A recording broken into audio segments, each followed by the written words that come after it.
प्रभु यीशु मसीह के पवित्र नाम में एक बार फिर से आप सबका अभिनंदन। नए वर्ष के इस मौके पर प्रभु यीशु मसीह के नाम से मैं आपको ढेरों शुभकामनाएं देता हूं। सभी मसीह बहन भाइयों को और मेरे सभी दोस्तों को प्रभु के नाम से, प्रभु यीशु मसीह के नाम से आपको बहुत आशीष मिले और ये नया वर्ष आपके लिए बहुत ही आशीषों से भरा हुआ हो। आइए आज इस मौके पर, जब हम नए वर्ष के पहले दिन में हम प्रवेश कर चुके हैं, परमेश्वर की ओर से एक छोटा सा संदेश मैं आपके साथ बांटना चाहता हूं जो परमेश्वर ने मेरे हृदय में डाला। आज इस नए वर्ष के अवसर पर परमेश्वर हमसे क्या कहना चाहता है, मेरे द्वारा आप तक एक संदेश पहुंचाना चाहता है। और परमेश्वर हमारा ध्यान इस बात की ओर आकर्षित करना चाहता है कि ये जो वर्ष हैं हमारे जीवन में, एक वर्ष की अवधि जो होती है वो क्या दर्शाती है। सबसे पहले हम देखते हैं जो एक वर्ष होता है वो एक बहुत ही लंबा अध्याय होता है हमारे जीवन का। बहुत से दिन, बहुत से हफ्ते, बहुत से महीने, बहुत सी घटनाएं, बहुत से उतार चढ़ाव, बहुत सी सफलताएं, बहुत सी असफलताएं और कई चीज़ों का एक प्रकार से हम देखते हैं उसमें जो है कंटिन्यूएशन है, एक निरंतर जो आगे बढ़ने वाली बातें हैं वो एक वर्ष से दूसरे वर्ष में प्रवेश करती हैं। हम जीवन में आगे बढ़ते जाते हैं और हम सबके जीवन में कुछ अच्छी और कुछ बुरी बातें भी हमारे साथ आगे बढ़ते जाती हैं। हर एक नए वर्ष में वो हमारे साथ आगे बढ़ती हैं और हर एक नया वर्ष हमें ये भी याद दिलाता है कि परमेश्वर जिसने इस दुनिया को बनाया और जो इस दुनिया को चला रहा है वो विश्वास योग्य है, क्योंकि वो कई बातों को वो दोहराते चले जाता है।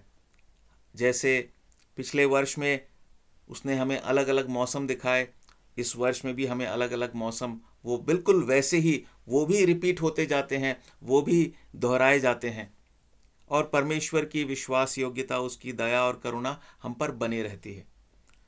पर हम देखते हैं कि इस लंबे अध्याय में एक जो वर्ष की जो अवधि होती है, जो समय काल होता है एक वर्ष का, हम सब मनुष्य इस पृथ्वी पर, हम सब अलग अलग परिस्थितियों में हैं और अलग अलग परिस्थितियों में ही हम एक पुराने वर्ष से नए वर्ष में प्रवेश करते हैं। और जब मैं परिस्थितियों की बात करता हूं तो जहां तक परमेश्वर का सवाल है, परमेश्वर हमारे जीवन में जिस परिस्थिति में सबसे ज़्यादा वो रुचि रखता है वो है हमारी आत्मिक परिस्थिति क्या है।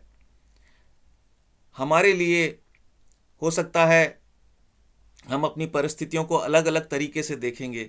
शारीरिक परिस्थिति, आर्थिक परिस्थिति, सामाजिक परिस्थिति, पारिवारिक परिस्थिति, मानसिक परिस्थिति। लेकिन परमेश्वर सबसे ज़्यादा रुचि अगर वो रखता है तो वो हर एक मनुष्य की आत्मिक दशा और आत्मिक परिस्थिति पर वो जो है अपना ध्यान लगाता है। उसी से वो उसी के विषय में वो ज़्यादा चिंतित रहता है। आज हम एक इस छोटे से संदेश में हम देखते हैं कि मनुष्य किस प्रकार की अलग अलग आत्मिक परिस्थितियों में या आत्मिक दशाओं में है। उदाहरण के तौर पर, और इससे पहले कि हम इस बात में आगे बढ़ें, यहाँ पर ये समझना ज़रूरी है जो परमेश्वर हमें बताना चाहता है कि चाहे वो हमारी शारीरिक दशा हो, चाहे वो आर्थिक दशा हो या परिस्थिति हो, चाहे सामाजिक परिस्थिति हो, कोई भी परिस्थिति हमारे जीवन में, वो हमारी आत्मिक परिस्थिति से ही जुड़ी है। कहने का अर्थ ये है कि हमारी आत्मिक परिस्थिति जैसी होगी, हमारी आत्मिक दशा जैसी होगी, वैसे ही हमारे जीवन में बाकी की परिस्थितियां या बाकी पहलुओं में भी हमारी जो दशा होगी वो आत्मिक दशा पर निर्भर वो करेगी। हमारी आर्थिक दशा, हमारी शारीरिक दशा, हमारी सामाजिक दशा, हमारी पारिवारिक दशा, ये सब बातों का जो संबंध है वो आत्मिक दशा से है। इसलिए परमेश्वर हमारी आत्मिक दशा या आत्मिक परिस्थिति में रुचि रखता है। और जब हम इस विषय पर हम सोचते हैं तो तीन प्रकार की हम परिस्थितियों को देख सकते हैं मनुष्यों में। एक, हम देखते हैं कि कुछ लोग इस जीवन के इस सफ़र में और एक वर्ष के लंबे अध्याय को वो पार करके एक नए वर्ष में एक और नए अध्याय में वो प्रवेश करते हैं, और वो कुल मिलाकर वो बहुत आनंदित हैं, या वो अ, बहुत वो मग्न हैं अपने जीवन से, वो बड़े खुश हैं, संतुष्ट हैं। लेकिन परमेश्वर उनमें से कईयों के विषय में, परमेश्वर जब उनके जीवन की तरफ देखता है तो परमेश्वर कहता है कि वो एक प्रकार से अनजान हैं। और परमेश्वर के वचन में एक जगह लिखा है, नीति वचन के 14 और उसके 12 वचन में, ऐसा मार्ग है जो मनुष्य को ठीक जान पड़ता है, परंतु उसके अंत में मृत्यु ही मिलती है। बहुत से लोग इस दुनिया में आनंदित हैं, वो खुश हैं, वो कहते हैं कुल मिला के पुराना साल भी अच्छा था और ये नया साल भी मेरे लिए अच्छा होगा। मैं अपने जीवन का बहुत मैं आनंद ले रहा हूँ। I am very happy, I have no problems in life. वो बड़े मज़े की ज़िंदगी काट रहे हैं, और पर वो जानते नहीं कि वो जिस मार्ग पर चल रहे हैं वो मार्ग उनको ठीक तो दिखाई दे रहा है, परंतु उसके अंत में मृत्यु मिलती है। तो कई ऐसे भी हैं जो जीवन की इस सफ़र में, इस मोड़ पर, जो ये नया वर्ष का मोड़ है, वो महसूस करते हैं कि वो खोए हुए हैं, वो बहुत ही दुखों में हैं, वो किसी प्रकार की उलझन में फंसे हुए हैं, वो किसी प्रकार के मानसिक तनाव से गुजर रहे हैं, वो उदासीनता से गुजर रहे हैं। और ऐसे लोगों के लिए परमेश्वर परमेश्वर का एक संदेश है। परमेश्वर क्या कहता है? परमेश्वर कहता है कि तुम मुझे पुकारो, तुम मुझे पुकारो। तुम्हें एक ये नया वर्ष तुम्हारे लिए क्या संदेश देता है कि तुम्हें एक नए मोड़ की ज़रूरत है। तुम जिस रास्ते पे चल रहे हो वो तुम्हें कहीं नहीं लेके जा रहा। तुम खोया हुआ महसूस करते हो, तुम उलझे हुए हो। एक तरफ एक ऐसे व्यक्ति की बात हमने देखी जो सोचता है कि मैं ठीक मार्ग पर चल रहा हूँ, लेकिन वो वास्तव में उसको मृत्यु की ओर ले जा रहा है, संकट की ओर ले जा रहा है। तो दूसरी तरफ एक ऐसा व्यक्ति है जो खोया हुआ है, कंफ्यूज्ड है, उलझन में है, परेशान है, दुखी है, और वो अपने मन ही मन में वो ये सोचता है क्या मैं ठीक रास्ते पे चल रहा हूँ? और परमेश्वर कहता है नहीं, तुम्हें एक नए मोड़ की ज़रूरत है। You need to take a new turn in your life, and today this is the message that God has for all those people. आज इस नए वर्ष के पहले दिन में ऐसे सभी लोगों के लिए ये संदेश है जो बहुत अपने आप को किसी प्रॉब्लम में वो ट्रैप्ड हैं, वो किसी प्रॉब्लम में फंसे हैं, किसी समस्या में फंसे हुए हैं, डिप्रेशन से गुजर रहे हैं। मन ही मन, अंदर ही अंदर वो खुश नहीं है, लेकिन बाहर उनको ये दिखाना पड़ रहा है कि वो ठीक हैं, वो किसी तरीके से इस जीवन के सफ़र में वो आगे बढ़ रहे हैं, लेकिन वो खुश नहीं है। कुल मिलाकर वो अपने आप को उलझनों से घिरा हुआ, सवालों से घिरा हुआ, परेशानियों से घिरा हुआ पाते हैं, और उनके पास कोई समाधान नहीं है। वो मन ही मन ये विचार कर रहे हैं कि मेरी सहायता कौन करेगा, और वो बहुत ही निराशा में हैं। और ऐसे सब लोगों के लिए परमेश्वर का संदेश क्या है कि परमेश्वर कहता है मेरे पास आओ। प्रभु यीशु मसीह ने कहा, हे बोझ से दबे हुए लोगों, हे परिश्रम करने वाले, मेरे पास आओ, मैं तुम्हें विश्राम दूंगा। प्रभु यीशु मसीह ने कहा, मांगो तो तुम्हें दिया जाएगा, खटखटाओ तो तुम्हारे लिए द्वार खोल दिया जाएगा, ढूंढो तो तुम पाओगे। और प्रभु यीशु मसीह ने कहा कि जीवन, सत्य और मार्ग मैं ही हूं। सो जब हम प्रभु यीशु मसीह को पुकारेंगे, आप अगर ऐसी दशा में आज हैं इस नए साल के पहले दिन में, मैं परमेश्वर की ओर से ये प्रोत्साहन और ये सच्चा संदेश आपको देना चाहता हूँ कि आपके जीवन में इस परिस्थिति को परमेश्वर बदलना चाहता है और एक नया मोड़ लेके आना चाहता है। हाँ, आज ये जो नया साल है, ये आपके लिए संदेश दे रहा है कि आपके जीवन में आपको एक नए मोड़ की ज़रूरत है, एक नया मोड़ लेने की ज़रूरत है, और वो नया मोड़ आपके जीवन में प्रभु यीशु मसीह लेकर आ सकते हैं। सिर्फ और सिर्फ प्रभु यीशु मसीह लेकर आ सकते हैं। ये बात पूरी तरह से विश्वास योग्य है, मेरा यकीन कीजिए। और मैं कम से कम इतना ही कह सकता हूं कि अगर यकीन ना हो तो जब आप सब कुछ आप आजमा कर देख लें तो बाद में जब आपको सफलता ना मिले तो मेरी इस बात को आप याद करना कि प्रभु यीशु मसीह ही वो जरिया है जिसके द्वारा आपके जीवन में एक नया मोड़ आ सकता है, जिसकी आपको सख्त जरूरत है। फिर हम देखते हैं ऐसे लोगों की तरफ हम देखते हैं। हमने जो पहला वर्ग के जो लोग हैं उसके विषय में हमने देखा कि वो लोग मग्न हैं इस जीवन की यात्रा में। वो बहुत ही वो एंजॉय कर रहे हैं, वो बेफिक्र होकर जी रहे हैं, क्योंकि वर्तमान समय में उनको लगता है उन्होंने कोई ऐसा रास्ता ढूंढ लिया है कि जिससे उनको बहुत आनंद मिल रहा है इस जीवन की यात्रा में। पर परमेश्वर उनसे कहता है कि तुम चेत जाओ, क्योंकि तुम सावधान हो जाओ, क्योंकि जिस रास्ते पर तुम चल रहे हो तुम्हें तो वो रास्ता ठीक जान पड़ता है, लेकिन उसके अंत में मृत्यु आएगी। उनके लिए भी कुल मिला के यही संदेश है कि तुम्हें एक नया मोड़ लेना है, ये रास्ता ठीक नहीं है।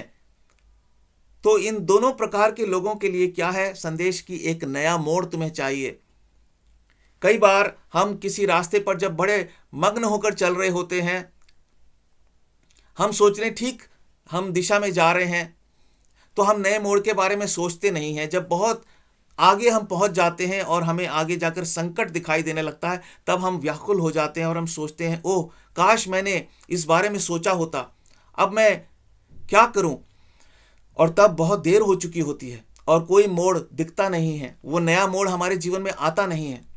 और दूसरी ओर जो ऐसे लोग हैं जो परेशान हैं, दुखी हैं, वो मन ही मन सोच रहे हैं कि मुझे कुछ नया करना है, और वो क्या करते हैं, वो इधर उधर देखने लगते हैं, वो नए रास्ते खोजते हैं, वो उस नए मोड़ की तलाश में वो इधर उधर देखने लगते हैं।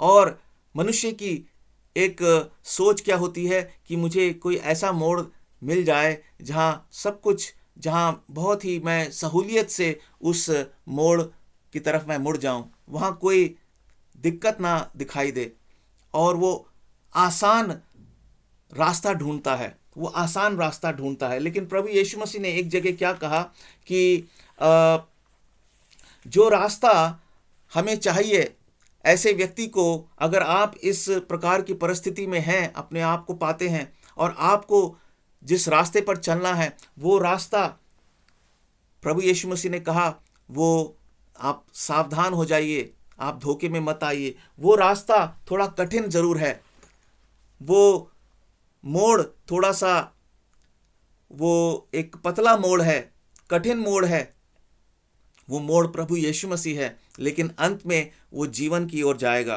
देखिए मत्ती के परमेश्वर के वचन और उसके अंदर मत्ती की पुस्तक और 13 वचन में इस तरह से लिखा है, सकेत फाटक से प्रवेश करो, क्योंकि चौड़ा है वह फाटक और सरल है वह मार्ग जो विनाश को पहुंचाता है, और बहुत से हैं जो उससे प्रवेश करते हैं। क्योंकि सकेत है वह फाटक और कठिन है वो मार्ग जो जीवन को पहुंचाता है, और थोड़े हैं जो उसे पाते हैं। और कई बार हम क्या करते हैं, हम सोचते हैं ओ ये जो मोड़ है ये तो बहुत ही सकेत है, और ये तो बहुत ही छोटा सा दरवाज़ा है, ये तो यहाँ पर ये तो बहुत ही कठिन ऑप्शन है, ये तो बहुत ही कठिन विकल्प है मेरे सामने, मैं कैसे इस रास्ते पर चलूं। पर परमेश्वर कह रहा है कि नहीं, तुम्हारे लिए आशा का द्वार यही है। और मेरे प्रिय दोस्तों, वो आशा का द्वार और कोई नहीं, प्रभु यीशु मसीह है। और प्रभु यीशु मसीह कहता है तुम मुझे पुकारो, तुम मांगो, तुम मेरे नाम से प्रार्थना करो, और तुम्हारे जीवन में एक नया मोड़ मैं लेकर आऊँगा। मेरे प्रिय दोस्त, आपको एक नए मोड़ की ज़रूरत है। आप डिप्रेशन में हैं, आप परेशान हैं, जीवन से संबंधित सवालों को लेकर आप परेशान हैं, आप अपने अतीत को लेकर परेशान हैं, आप अपने वर्तमान को लेकर परेशान हैं, आपको भविष्य की चिंता सता रही है, आपको अपने शरीर की चिंता सता रही है, आपको अपनी जीविका की चिंता सता रही है, आपको आपके परिवार की चिंता सता रही है, लेकिन आप एक गलत रास्ते पे हैं। आप प्रभु यीशु मसीह का सहारा लें, वो एक नया मोड़ लेकर आएगा और इन सारी चिंताओं से आपको मुक्त करेगा। कैसे होगा, ये जानने के लिए आपको वो मोड़ लेना पड़ेगा। अगर मोड़ लेने से डर लग रहा है, प्रभु से कहिए, प्रभु मैं आपसे बातचीत करना चाहता हूँ, कृपया मुझे बताइए क्या ये बात सच है, और प्रभु आपसे बात करेगा। प्रभु यीशु मसीह सच्चा और जीवित परमेश्वर है, वो आपसे बात करेगा। आज नए साल के इस पहले दिन में प्रभु आपको ये संदेश देना चाहता है कि आपको जीवन में एक नए मोड़ की ज़रूरत है, इसलिए विलंब ना करें और ये नया मोड़ आप ले लीजिए, एक नया कदम उठाइए। और फिर हम देखते हैं जो तीसरी एक आत्मिक दशा लोगों की होती है, वो उन लोगों की है जो विश्वास में तो हैं, जो प्रभु को जानते हैं, जिन्होंने एक समय पर प्रभु की आवाज़ सुनी और उन्होंने प्रभु के पीछे चलना शुरू किया, लेकिन कहीं ना कहीं वो भी दुखों में फंस गए हैं, वो भी अपने आप को खोया हुआ और भटका हुआ महसूस करते हैं, वो भी कहीं ना कहीं अपने आप को एक निराशा की अवस्था में पाते हैं या उलझनों से घिरा हुआ पाते हैं। उनके लिए भी परमेश्वर क्या कह रहा है कि तुम मुझसे दाऊद की तरह तुम भी मेरे से प्रार्थना करो और सच्चे मन से तुम कहो कि परमेश्वर मुझे एक नई आत्मा मेरे अंदर तू डाल दे। और दाऊद ने इस तरीके से प्रार्थना की, हे परमेश्वर मेरे अंदर शुद्ध मन उत्पन्न कर और मेरे भीतर स्थिर आत्मा नए सिरे से उत्पन्न कर। अगर आपकी ऐसी दशा है, आप प्रभु को जानते हैं, आप विश्वास में हैं, लेकिन फिर भी आप अपने आप को मुसीबतों में फंसा हुआ पाते हैं, निराशा में फंसा हुआ पाते हैं, सो हमें आपको परमेश्वर से प्रार्थना करनी है कि वो नवीकरण आपके जीवन में करे। इसीलिए इस संदेश का जो मैंने टाइटल दिया है वो क्या है, it is time for new and renew. आज का ये दिन, नए वर्ष का पहला दिन, हमें क्या संदेश देता है, परमेश्वर हमें क्या संदेश देना चाहता है, it is time for new and renew. ये नए और नवीकरण का समय है। ये दिन हमारे जीवन में जो आया है वो हमें ये संदेश देता है परमेश्वर की ओर से कि नए और नवीकरण का समय है। अगर हम एक ऐसे व्यक्ति हैं जिसने प्रभु यीशु मसीह के द्वारा उसने एक सही रास्ता तो लिया, लेकिन अब वो फंस गया है, तो चिंता की कोई बात नहीं है। हम दाऊद की तरह जो परमेश्वर का भक्त था उसे पुकारें और कहें, हे परमेश्वर मेरे अंदर शुद्ध मन उत्पन्न कर, मेरे भीतर स्थिर आत्मा नए सिरे से उत्पन्न कर, रिन्यू कर, मुझे नया बना। और हम क्या कह सकते हैं, हम भजन 80 और उसके हम देखते हैं वहाँ पर एक प्रार्थना है, उस प्रार्थना को हम परमेश्वर से कह सकते हैं। परमेश्वर से हम कह सकते हैं, हे परमेश्वर हमको ज्यों का त्यों कर दे और अपने मुख का प्रकाश चमका, तब हमारा उद्धार हो जाएगा। It is time for you to call upon the Lord and ask him to renew your spirit.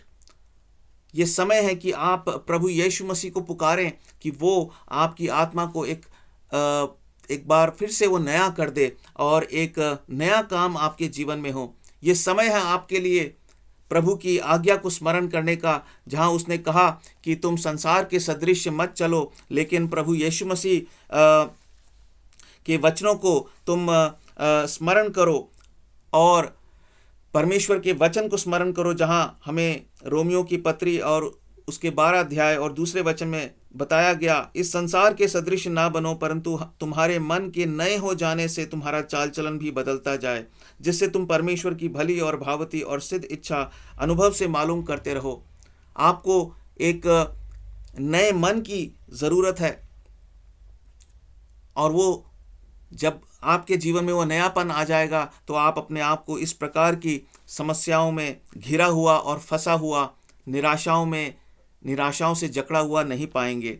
इफिसियों और उसके 4 अध्याय के 22 से 24 वचन को आपको स्मरण करना है और उसका अनुकरण करना है। वहाँ लिखा है कि तुम पिछले चाल चलन के पुराने मनुष्यत्व को, जो भरमाने वाली अभिलाषाओं के अनुसार भ्रष्ट होता जाता है, उतार डालो। उस पुराने मनुष्यत्व को, आज का दिन आपके लिए क्या संदेश देता है? उस पुराने मनुष्यत्व को, कई बार प्रभु यीशु मसीह के पीछे चलने के बाद भी हम उस पुराने मनुष्यत्व में लुढ़क जाते हैं, और प्रभु हमसे कह रहा है उस पुराने मनुष्यत्व को उतार डालो और नए मनुष्यत्व को पहन लो।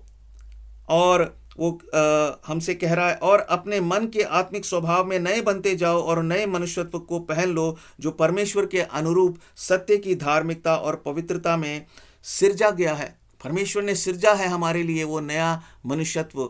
जैसे कि हम एक नया वस्त्र पहन लेते हैं, परमेश्वर कह रहे हैं मैंने तुम्हारे लिए एक नया मनुष्यत्व सिरजा है, एक नया चरित्र मैं तुम्हें दूंगा, उसे तुम पहन लो और पुराने वाले को उतार डालो। और अब हम एक और परिस्थिति को देखते हैं, जो वास्तव में हम कह सकते हैं वो चौथी परिस्थिति है। वो ऐसे विश्वासियों की परिस्थिति है या दशा है जिन्होंने इस नए साल में प्रवेश किया है, लेकिन कहीं ना कहीं वो अपने आप को बहुत थका हुआ महसूस कर रहे हैं। और उनमें से कुछ ऐसे हैं जो एक लापरवाही का जीवन जी रहे हैं। दूसरे शब्दों में, उन्होंने रास्ता तो ठीक लिया है, उन्होंने मोड़ तो सही लिया था, लेकिन अब इस नए मोड़ को लेने के बाद वो लापरवाह हो चुके हैं। और एक ऐसे विश्वासी भी हो सकते हैं जो कहीं ना कहीं बड़ा संघर्ष कर रहे हैं उनके जीवन में। और परमेश्वर ऐसे लोगों के लिए, ऐसे विश्वासियों के लिए वो क्या कहना चाहता है? आज इस नए साल के पहले दिन में यशाया और उसके 40 अध्याय और उसके 29 वचन में लिखा है, वे थके हुए को बल देता है और शक्तिहीन को बहुत सामर्थ्य देता है। तरुण तो थकते और श्रमित हो जाते हैं और जवान ठोकर खाकर गिरते हैं, परंतु जो यहोवा की बाट जोहते हैं वे नया बल प्राप्त करते जाएंगे। वे उकाबों के समान उड़ेंगे, वे दौड़ेंगे और श्रमित ना होंगे, चलेंगे और थकित ना होंगे। सो अगर आप थके हुए हैं, अगर आप संघर्ष कर रहे हैं, तो परमेश्वर कह रहा है कि घबराओ मत, मैं तुम्हें नया बल दूंगा। तुम मेरी बाट जोते रहना, मैं तुम्हें एक नया बल दूंगा और तुम अपने इस मार्ग में तुम मेरी इच्छा के अनुसार आगे बढ़ते जाओगे। अगर हमने प्रभु को जान लिया है, लेकिन कहीं ना कहीं हम बहुत ही निश्चिंत होकर हम चल रहे हैं, तो प्रभु हमसे कह रहा है कि तुम चेत जाओ और तुम चौकस हो जाओ, क्योंकि पहले कुरिन्थियों के 10 अध्याय और उसके 12 वचन में इस तरह से लिखा हुआ है, इसलिए जो समझता है मैं स्थिर हूँ वह चौकस रहे कि कहीं गिर ना पड़े। इब्रानियों की पुस्तक में हम पढ़ते हैं कि वो कहता है कि हम इतने बड़े उद्धार के विषय में हम कैसे हम लापरवाह बनकर हम चल सकते हैं। देखिए इब्रानियों और उसका 2 अध्याय, यहाँ इस प्रकार लिखा है, इस कारण चाहिए कि हम उन बातों पर जो हमने सुनी हैं और भी मन लगाएं, ऐसा ना हो कि बहक कर उनसे दूर चले जाएं। क्योंकि जो वचन स्वर्गदूतों के द्वारा कहा गया था, जब वह स्थिर रहा और हर एक अपराध और आज्ञा ना मानने का ठीक ठीक बदला मिला, तो हम लोग ऐसे बड़े उद्धार से निश्चिंत रहकर कैसे बच सकते हैं, जिसकी चर्चा पहले पहल प्रभु के द्वारा हुई और सुनने वालों के द्वारा हमें इसका निश्चय हुआ। सो प्रिय भाइयों और बहनों, अगर हम प्रभु को जान चुके हैं, प्रभु ने हमारी सहायता की, हमारे जीवन में हमने एक नया मोड़ लिया और अब हम इस जीवन के मार्ग में आगे बढ़ रहे हैं, पर हम कहीं ना कहीं थके हुए हैं, हम संघर्ष कर रहे हैं, प्रभु ने आज हमें एक प्रोत्साहन का संदेश दिया है। वो कहता है मैं तुम्हें नया बल दूंगा। वो कहता है मेरी बाट तुम जोते रहो और तुम्हारा जो बल है वो उकाब की तरह वो नया होता जाएगा। और परमेश्वर का वचन कहता है कि जो परिश्रम हम उसके लिए कर रहे हैं वो व्यर्थ नहीं जाएगा। पहला कुरिन्थियों 15 अध्याय और उसके 58 वचन में लिखा है, इसलिए हे मेरे प्रिय भाइयों, दृढ़ और अटल रहो और प्रभु के काम में सर्वदा बढ़ते जाओ, क्योंकि यह जानते हो कि तुम्हारा परिश्रम प्रभु में व्यर्थ नहीं है। इसलिए परमेश्वर हमसे कह रहा है, अगर हम एक प्रकार से निश्चिंत हैं, तो प्रभु कह रहा है तुम चेत जाओ। इतने बड़े उद्धार के विषय में हम निश्चिंत होकर नहीं चल सकते। हम अगर ये सोच रहे हैं कि हम विश्वास में हम वो कहता है पहले कुरिन्थियों के 10 और 12 में, इसलिए जो समझता है मैं स्थिर हूँ, अगर हम समझते हैं हम विश्वास में बहुत स्थिर हैं, तो वो कहता है चौकस रहो, कहीं गिर ना पड़ो, लापरवाही का जीवन मत बिताओ। सो हमें अपने आप को एक प्रकार से हमारा जो विश्वास का जीवन है उसमें नवीकरण की ज़रूरत है। आज इस नए साल के पहले दिन में परमेश्वर हमें भी ये संदेश दे रहा है। तो कुल मिलाकर आज परमेश्वर की ओर से हम सबों के लिए, मेरे सभी मित्रों के लिए, सभी दोस्तों के लिए और विश्वासी भाई बहनों के लिए ये संदेश परमेश्वर ने हमें दिया है, आपके लिए, मेरे लिए, कि ये आज का जो दिन है वो हमें याद दिलाता है, या तो हमें एक नया मोड़ लेना है या फिर हमें हमारे जीवन में एक नवीकरण की आवश्यकता है। एक लंबे अध्याय में हम फिर से प्रवेश कर चुके हैं।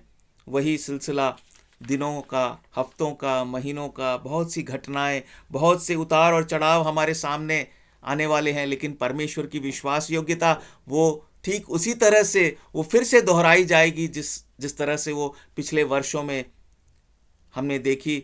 परमेश्वर वही है, वो युगान युग एक सा है। परमेश्वर इस संदेश के द्वारा आप सबको और मुझे भी बहुत आशीष दे, और परमेश्वर ऐसा करे कि हमारे लिए ये पूरा जो वर्ष है वो बहुत ही आशीषों से भरा हुआ हो, और हमारे जीवन से परमेश्वर को महिमा मिले, और हम परमेश्वर जो स्वर्गीय आशीषें हमें देना चाहता है, जो बहुतायत की आशीषें हमें देना चाहता है, उन आशीषों को हम ग्रहण करने वाले हो सके।